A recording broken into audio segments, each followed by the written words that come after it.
Quick comment. I, I guess I'm going to disagree a little bit with Walt. I think there's a big difference between the workstation and server legacy problem. You know, this example you give of someone running a Pi server on Windows NT, that's just wrong. And, you know, they need to wake up and grow up and fix that. And there's solutions, and to the vendors' credit, over the last 5 years, a lot of the SCADA and DCS vendors have really upped their game when it comes to security, and there are good solutions out there from a number of vendors now. But where we're still stuck is kind of going back to what I was talking about. You can't buy a secure PLC today. And most of the protocols being used, with the exception of Secure DMP3 and some of the new wireless protocols, don't have security provisions in them. So today, if you're, you know, if you're putting in a new substation and you want to buy some new RTU PLC or IED, you don't have a good security solution out there. And so we're not only dealing with legacy of things that were deployed 10 years ago, but even things you want to buy today with new money. Well, thank you. So, before I went to the DHS conference in Seattle, where I met most of the people on this panel, or at least your companies, if not each of you individually, I didn't understand very much about ICS security. Most of what I knew was what Joe Weiss told me, and which was not very informative, but you know, certainly raised the hairs on the back of my neck. ICS seems to be the least understood part of the smart grid, and some people don't even like to consider it part of the smart grid. Some people say that it is the smart grid, but nonetheless, however you want to term it, it is very, very misunderstood. What recommendations, and I can give this to anybody, would you give to those who seek to better understand ICS and the associated security challenges? How can they learn more? So maybe we can start with you, Scott? Sure. I mean, that's a good question, Mike. There's a lot of sources out there. I mean, from the CSSP program perspective, on the website, there's a lot of recommended practices out there that can be utilized to get a baseline and start in securing some of those things. Any control system component that goes across boundaries, of course, you know, we have OSI here and we also have Waterfall here. Components that go across boundaries and solutions for those kind of things. So again, it's that defense in depth kind of piece. And I'll take this in a little different direction too, is that, you know, right now we're talking a lot about defense, and really everybody is focused very much on defense. But I'll also say from the other side, when we do incident response and we actually go on site, guess what? Folks don't have plans. If we all know that we can't 100% guarantee security in our facilities just because of a possible organized threat or a diverse and changing dynamic threat, we got to have plans and we got to practice those plans. A lot of times when we go to respond and figure out how far potentially maybe a threat actor has gone, forensic evidence is destroyed. And so part of being proactive and trying to defend your solutions are also an understanding what you do reactively. And so, you know, there's both sides to that coin. That's it. Dale, anyone else? I'll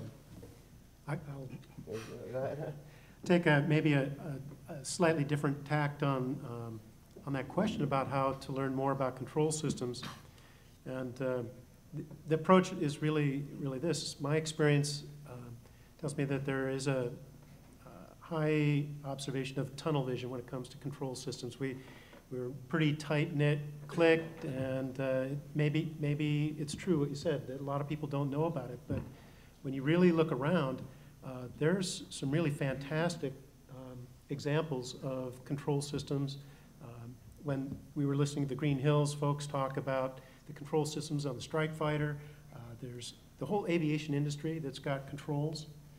There is other examples, but in terms of smart grid, really what we're all trying to build is a control system. So it's kind of scary that you ask that question, because this is what we're after. We're trying to build a control system, but yet we don't even understand what what it is. So it's kind of a scary thing, and I think we need to look outside our comfort zone for examples of best practice. And I think I would go to aviation as maybe one of my first stops.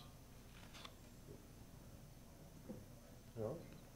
Yeah, I'll take a stab at, the challenge. So the issue here is really trying to understand industrial control systems, and for the most part, the folks that operate those systems tend to understand them. Where the gap is understanding where the risk or the security risks are in those systems. And so if you think about, the challenge of educating those folks, as an industry as a whole, our biggest challenge is really understanding what that risk is and where the vulnerabilities are. And by nature, one of the bad things of the industry is that there's just no sharing of information, there's no sharing of vulnerabilities, there's no sharing of incidents, albeit if you go to any one of those places, they'll always share the little stories with you. You mentioned Joe Weiss in your thing as far as being educated. Joe tends to, be that person that kind of shares those little tidbits of those horror stories that will raise the hairs on the back of your neck.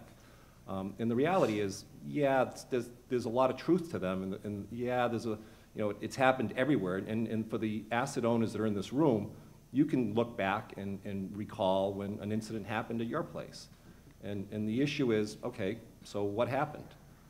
Hopefully it didn't blow up, and that's the thing that everyone fears the most. But for the most part, these control systems, if you understand control systems, you understand that they are resilient, there are fail-safes built into them, and for the most part, they're going to sustain even the worst things. Albeit, we are now challenged with the sophistication of things like Stuxnet, where we're now targeted. There's development in place to make things become a little bit more aggressive, and people are investing money because apparently there's money to be made somehow by doing this. So that raises the stakes a bit. So now it's no longer worrying about that little malicious malware nuisance worm or virus that penetrated our systems.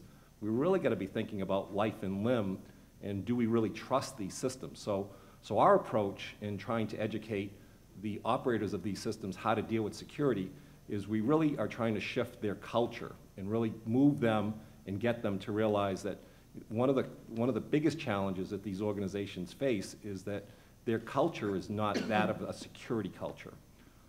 But they do have, for the most part, in the industry, and this doesn't matter whether it's chemical, oil and gas, or electric power generation, transmission, distribution, or the smart grid, when you start to think about it as a safety system or as a life and limb, people are going to start to understand security.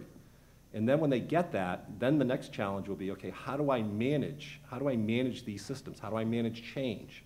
How do I manage the configurations? How do I measure and just ensure that these systems don't get compromised by anything, whether it's an insider or an outsider? That's when the security culture will start to become obvious and evident. And then the other thing that we have to do is we have to start to hold people accountable for the security of these systems. And that's the other big problem that we have right now. No one gets fired for picking up a USB stick and bringing it into a control system. And that's just a crime. And someone needs to get fired for doing that. And that needs to be broadcast so that they understand that that's just as dangerous as taking a cigarette lighter and looking for a gas leak. There's no difference. And until we get that culture spread and just throughout the industry, we're never going to be secure.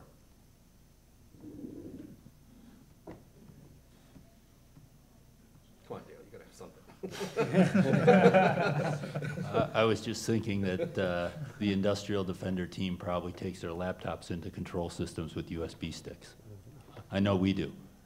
I mean, so sometimes security guys are the biggest offenders because we actually go in and we connect up to these networks, and the good companies give us a real hard time and say, how do we know your system is clean and all that sort of thing. But sometimes these things are easier than they sound. USB sticks actually have their place for moving information around if you can find authentic ones. So it's like anything else. It's not, you know, you have these principles, and then it's not as easy as it sounds sometimes, I think. So, for those of you that have had the opportunity to deal with or manage ICS in the trenches, or maybe continue to do so today, what are some potential misconceptions regarding ICS security?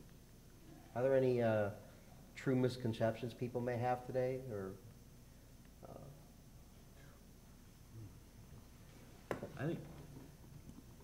I think he mentioned one is a lot of times a misconception people have is that they have all this redundancy built into their network, and that's what they've lived on for years, is if something breaks, well, I've got a failover unit, and then I've got a backup control center, and one of the things they don't realize is that if something gets loose on your IP network, it's going to take down all your systems. That's one of the biggest ones we see.